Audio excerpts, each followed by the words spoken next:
What's going on, everybody? This is ODC, that's me, and I'm back with another action figure review.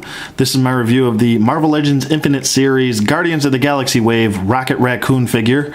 As you can see here, he comes in this nice window display box, and he also comes with the Groot Build-A-Figure piece. And is also included a blaster rifle and some sort of particle beam slash cannon that I guess Star-Lord uses. I don't mind that they included that, but okay, whatever. Yeah, the packaging looks very nice. I am a big fan of this packaging. I have seen a couple people posting on, was it the Marvel Legends community, that people are taking out figures and then replacing them with others. And then one guy posted, I saw somebody took out a Rocket Raccoon figure and replaced it with the other Rocket Raccoon. I thought that was pretty funny. But there's Rocket Raccoon on the side of the picture, or on the side of the box, the picture. Jesus. It's been a long day. It's Friday. Give me a break, guys. There's the picture of a figure on the back. Looks very nice. On the bottom portion, it shows you the other figures in the wave, including the Groot Build-A-Figure. You have Star-Lord, Gamora, Rocket Raccoon, Drax, Nova, and Iron Man. So, there you go. So yeah, let's not waste any time. Let's get Rocket Raccoon out and see what he has to offer. Okay, and we have Rocket Raccoon out of packaging here, and I gotta say, this is probably the, so far, I mean, there's still 2 more figures I have to review. This is the probably the weakest figure in the wave, I'm gonna be honest with you. He lacks articulation. And by now, I mean, if you're going to make these little figures, at least give them the correct amount of articulation, or don't make them at all. That's what I'm going to say. If you're not going to do something right all the way, then just don't bother doing it. I understand that you want to finish, that they're doing the right thing. I understand that they're trying to do the right thing by giving us the entire team, but just do it right. I'm just saying, just do it right. And there's a few problems with this figure, and it's mostly because he's a smaller figure. He doesn't stand well at all, and I mean, even if you try to get, he will not stand. He really will not stand on his own without the tail. That's the biggest downfall, I think, for this figure, is that you have to use his tail kind of as in a tripod effect to get him to stand, and even then sometimes he keeps falling forward. So I mean, depending on where you put the tail, obviously if you push it too far, but you kind of have to lean it to the side, to his right side, to get him to stand properly. The other problem is that his hands are so small, and now that they're using this weaker plastic, it's like a very pliable plastic, this hand is so weak that it can't even hold his rifle properly. I mean, I was trying to get him into a pose, and the fingers are just so pliable, and it's actually hot in Buffalo right now, so it's around, I don't know, about 82 degrees right now, and it's nighttime. It's like 9:30 at night. So, especially when it's hot out, I mean, it doesn't help, but still, I can't really even get this in his hand in here to get it done the way I want it to be done, with certain poses with guns that look more natural and like how someone actually would hold a rifle. You would never hold a rifle like this, obviously. You would want this butt pad in here so it can lean up against your shoulder. And you would also want to be able to use 2 hands on it. And you can't use 2 hands with this rifle, which is another, like, this small of a character would never be able to haul around this big gun with 1 hand the whole time. I mean, he would have to be super strength to basically do that. So he would have to use 2 hands, and you can't use 2 hands with it. It doesn't seem realistic enough, unless he's just going to sit there and hold it up the whole time. But this plastic's just so weak. If I can move his hands so easily like this, it just doesn't hold up. It really doesn't.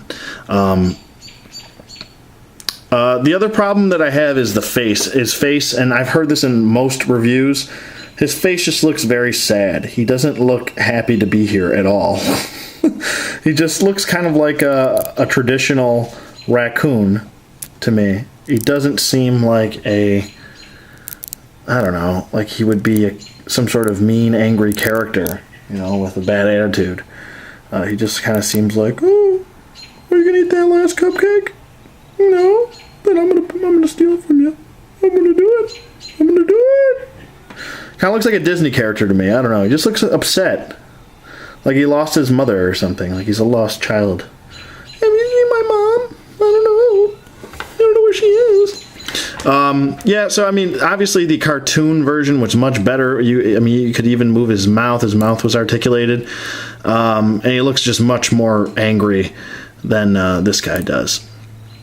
So the tail, I mean, not being able to stand on 2 feet, the tail, the hands being too soft of a plastic. I'm not a big fan of this figure too much.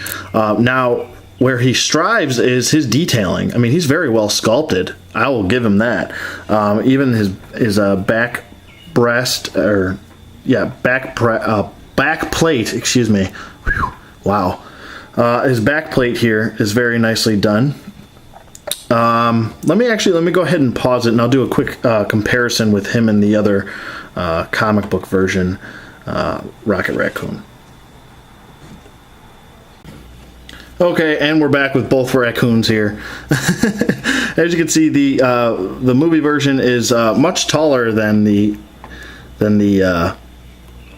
comic book accurate version, but he can stand on 2 feet, and this guy can't. So, I mean, if you already made a previous figure that can stand on 2 feet, why didn't you make one here? That's what I don't understand here. But I guess to each their own. I mean, whatever. Also, what you could do, you had a ball peg here with the tail. You could shift it any way you wanted. Here it's just a swivel. So there's no peg there, only swiveling. Not really understanding where they were going with that either. As far as articulation goes, this is the much superior one, I would say, even though he's lacking the wrist swivel, and this guy's has it. His hands are just too small and too dainty, where this guy's got a much stronger grip than the other one. He can actually hold his rifles or his blasters. If you want to have him holding 2 blasters, he can hold those. This guy can only hold 1 blaster and barely can hold it. So there's the big difference there. But as far as articulation goes with this guy, his head does move side to side, kind of on a peg, and you can remove the head. I'm not going to take the head off, but his head doesn't really move up or down. You can move it down a touch, I think, but his head really wants to just sit there and swivel. But you can do a full 360 there. His arms go up about that far, and they go down. They can do a full 360. He's got an elbow swivel, no bicep swivel. He's got a wrist swivel as well. He's got a twist at the hip. He's like I said, his tail is on a swivel here, and that's it. No other articulation in the legs at all. So the other accessories that he comes with are this chest blaster that pretty much Star-Lord uses. There are some handles here, and that's pretty much that. Let me just get in here and show you everything. There's the handles right there. Focus. And actually, here, I'll show you really quick. It does hold up pretty well if you kind of squeeze it underneath his jacket here, and you can have him hold it very nicely. Kind of just grips it like this. So there you go. There's Star-Lord with his chest blaster, and you can obviously hike it up much farther. I'm just trying to show you a generalization of how it's supposed to look.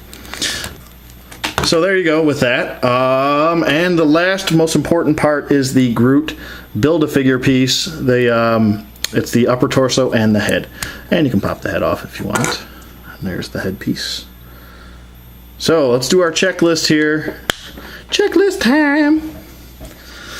You have the upper torso, the lower torso, and we have both arms. So we're just waiting on both legs, and that's it. And then we'll have Groot. So we'll be able to put Groot together.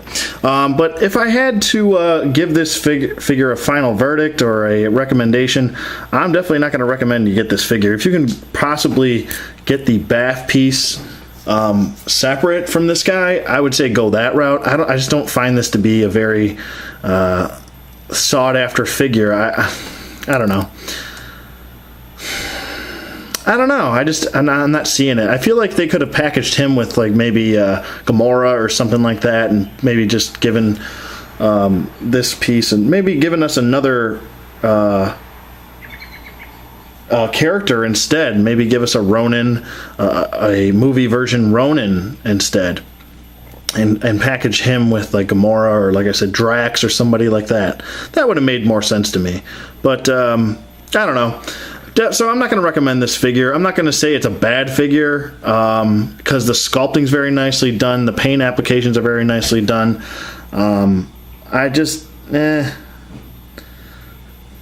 He just looks too sad. I don't know.